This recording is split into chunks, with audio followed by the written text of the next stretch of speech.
রাত্রিতে ফুলসজ্জার রাত্রে মুগিরার এমন একটা জ্বর চলে আসে যেটাকে বলা হয়েছে তাফসীরের মধ্যে বাপ জ্বর।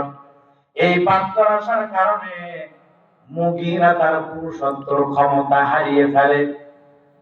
কিন্তু মুগিরা সম্পদশালী মানুষ ছিল, মক্কার নেতাদের একজন ছিল মুগিরা।